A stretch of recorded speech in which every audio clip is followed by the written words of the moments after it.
ท่านผู้ชมมื้อนี้เนี่ยจะพาพวกเจ้าไปเบิ่งนะวิธีการเฮ็ดนาของแมวเด้อหลักทายโดยที่เราบ่ฮู้ตัว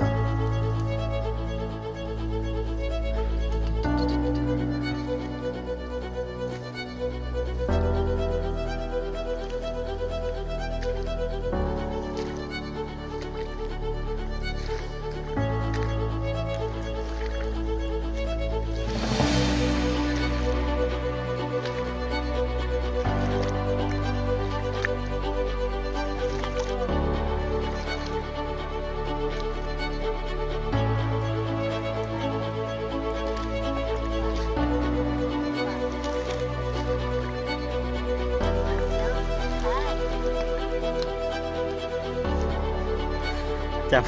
ฮะจิกุมมาหาบ่เงาะปะเกฮะปีกี้น่ะyang ngor nating luj biar cemah le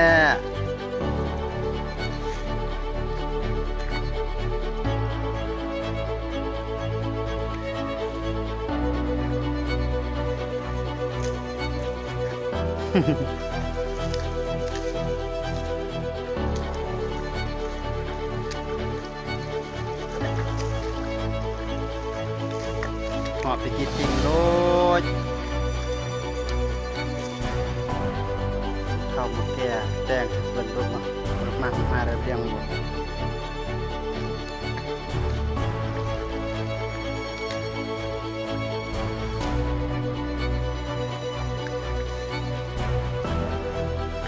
dia leo lihat sud deh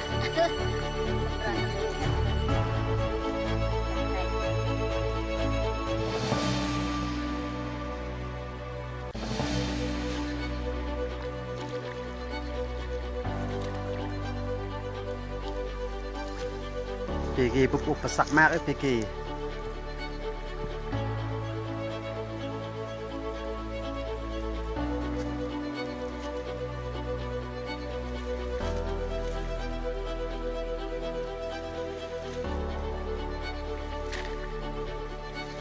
ไอ้กูเดินบนเล็บแบบนี้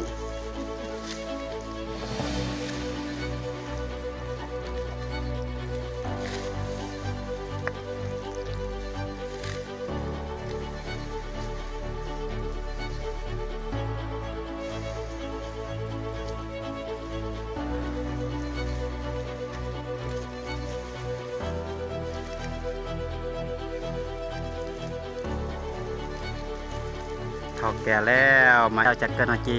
จรอดแต่งตื้อมันจรอดเนี่ยฮะอ้าวแต่ง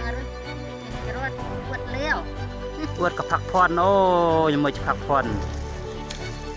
เด็กเท่าแก่แล้วอายุ70-80แล้วก็วิบอะไรอายุบนแต่งเรียกนะ